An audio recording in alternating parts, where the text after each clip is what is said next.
Saumu. Wakati huo kama Zubanda. Karibu sana Nathan Chume na Bwana Gwandumi Mwakatobe. Asante sana. Asante sana. Nianze moja kwa moja kwako Nathan. Inaonesha kwamba kinyang'anyiro hiki cha urais mara hii ni kikali kati ya Chakwera na Bwana Peter Mutharika. Kipi wanataka hasa wa Malawi? Hili ndio swali kubwa. Malawi wanataka maendeleo. Malawi wanataka matatizo yao ya kila siku yaishe. Wanapenda kwa mfano swala la kukatika kwa umeme, ukosefu wa mafuta.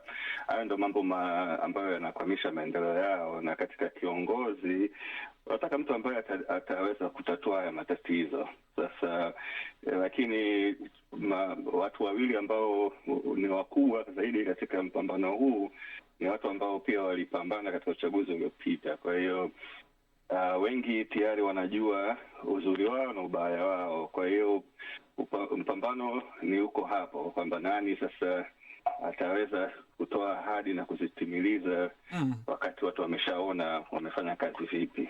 Ukiwataja Mutharika na ukimtaja Chakwera, hawa umesema ni wapinzani wanaojulikana kwamba wamepambana katika uchaguzi uliopita. Lakini swali jingine watu wangetaka kulifahamu zaidi, bado wa Malawi wana hamasa kwa wagombea urais waliojitokeza kama ilivyoshuhudiwa uchaguzi wa mwaka 2019 walivyokuwa na shauku kubwa na Bwana Chakwera, au kuna mabadiliko kati ya uchaguzi huu na uchaguzi uliopita hasa kwa Bwana Chakwera? Kwa maoni yangu sioni hamasa kubwa sana, na ni kitu ambacho pia kinanipa wasiwasi. Sijui kama watu wengi watajitokeza kwa wingi kupiga kura kama ilivyokuwa awali. Tayari kuna ushahidi kwamba uandikishaji wa wapiga kura haukuwa mkubwa kama miaka 5 iliyopita. Kwa hiyo sidhani kama mshawasha ni mkubwa, na mara nyingi kukiwa hakuna mshawasha mkubwa yule ambaye yuko madarakani huweza anaweza akapenya. Kwa hiyo nadhani watu wengi hawaoni kitu kipya sana. Kwa hiyo kwa sababu ya hiyo hakuna mshawasha mkubwa sana. Bwana Gwandumi Mwakatobe, Nathan anasema kwamba ikiwa hakuna mshawasha mkubwa, mara nyingi mgombea yule anayetokea upande wa upinzani ni rahisi kupenya. Peter Mutharika ana miaka 84 hivi sasa, 85 ameshaingia na ameshaiongoza Malawi kutoka mwaka 2014 mpaka 2020. Kitu gani unafikiri kimemrudisha tena Mutharika? Naam, asante sana kwa kunishirikisha kwenye huu uchambuzi na kuangalia uchaguzi wa ndugu zetu, jirani zetu wa Afrika wenzetu unaofanyika hapa Malawi. Niko jirani sana na Malawi sana. Tunapakana na tuna undugu. Kwa hiyo nawafahamu kweli kweli. Ninaweza kusema nimekuwa mpakani mwa Malawi na Tanzania, kwa sababu wilaya Rungwe, mkoa ambao nilizaliwa, unapakana nao. Kwa hiyo nawafahamu sana. Lakini pia uniruhusu tu kwamba ningewasalimia kwanza na mdogo wangu hapo Nathan Chume ambaye nimepotana naye muda mrefu, atakubaliane nami. Niseme moni mlibwanji Amalawi nonse ndikufunirani chisanko chabwino. Maana yake hamjambo wa Malawi na watakia uchaguzi mwema. Bila shaka wamekusikia. Sasa kitu gani unadhani kimemrudisha Mutharika? Lakini ninadhani hakuna kitu kipya. Utanisamehe mtangazaji nikisema hapo, wa Malawi inabidi waamue kati ya ngedere na njani nani wamwache katika ulaji wa mahindi au simamizi wa mahindi, ambapo kwa kweli hakuna tofauti. Nasema hivyo kwa sababu hawa watu walikutana, sasa hivi ni mara ya 4. Walikutana 2014, walikutana 2019, uchaguzi wa marudio baada ya mahakama ya kikatiba kufuta, wakakutana 2020. Sasa hivi wanakutana mara ya 4.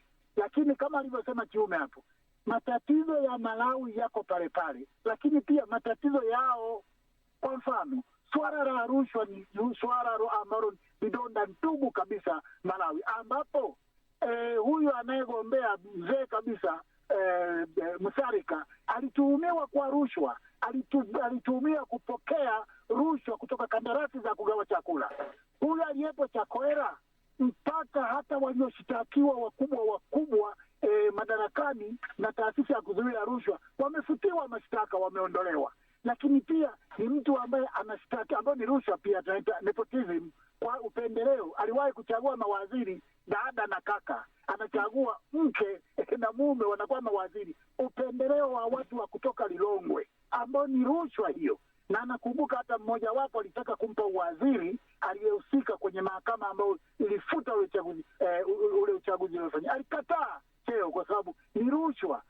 Swala la rushwa limekuwa tatizo kubwa Malawi, na ndilo aliahidi Chakwera. Ameshindwa. Huyu Mutharika ameshindwa. Sawa, Bwana Gwandumi, nitakukatiza hapo kutokana na muda wetu sio mrefu sana, na tunataka kuitazama kwa kutazama mengi ulioyazungumza kwenye maelezo yako kwamba hakuna kipya Malawi mpaka hivi sasa. Umetaja kwamba ni sawasawa na kesi ya Ngedere kumpelekea nyani, manake ni wawili wanaojuana katika mambo mengi tu. Tume ya uchaguzi inatazamwa kwa jicho kali kabisa mara hii, na hasa upande wa Chakwera analalamikiwa na kambi ya Mutharika kwamba amewaweka washirika wake kwenye tume hiyo ya uchaguzi, na huenda wanalalamika watu wa kambi ya Mutharika kwamba kachakachua matokeo mara hii. Lakini hicho anachodaiwa kukifanya Chakwera ndicho alichokifanya vile vile Mutharika katika uchaguzi wa mwaka 2019 kama uliompa ushindi, kisha kulalamikiwa mahakamani na kufutwa na kurudiwa tena. Tume hii ya sasa, swali hili nataka nyote munipe maoni yenu. Tume hii ya sasa inaweza kuaminika? Nikianza mimi hata kidogo, anza Nathan, endelea. Na nataka kusema tu kwamba uzuri wa tume ya uchaguzi ya Malawi ni kwamba kila chama kikubwa cha upinzani kinapeleka mwakilishi kama kamishna katika tume. Kwa hiyo tayari tume ile ya uchaguzi ni kwa kiasi kikubwa ni bora, kwa sababu ina makamishna ambao wanateuliwa na vyama, na hata vyama vya upinzani vinatoa wawakilishi wao. Lakini hiyo haina maana kwamba malalamiko huwa yanaisha, kwa sababu kama ulivyosema, kila hata rais aliyopita na rais sasa analalamikiwa. Kikubwa ambacho mimi nadhani kitakuwa ni tatizo kubwa ni Malawi wanapitia janga kubwa sana la ukosefu wa mafuta.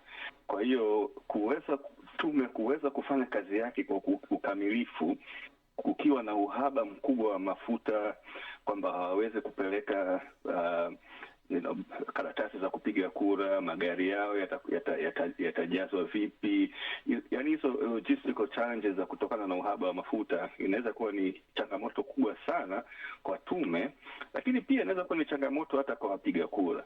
Kwa hiyo ndio jambo moja ambalo nadhani linaweza likaleta matatizo na manunguniko makubwa, lakini likaishia tume kupewa lawama ya upendeleo ambazo pengine ni sahihi, lakini hayo ndo mambo ambayo inabidi tutazame leo yatakwendaje. Na kama Bwana Gwandumi, unasemaje kwako?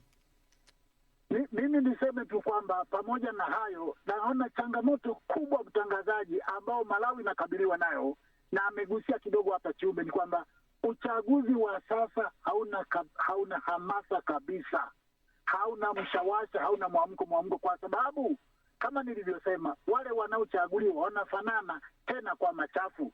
Lakini pia kitu kimoja ambacho Malawi labda walipata bahati mbaya, ambao tulitegemea kwamba labda uchaguzi hii ungekuwa na mwamko na mshawasha mkubwa, ni pale ambapo yule mpinzani wa kweli aliyekuwa anapingana vizuri na mwenye nguvu na umri unayemruhusu alipofariki kwa ndege, Saulos Chilima. Atakubaliana nami Nathan kwamba kama angekuwa hai leo hii, kwa kweli sidhani kama Chakwera angepata kufurukuta. Sawa, Bwana Gwandumi, wa uhakika.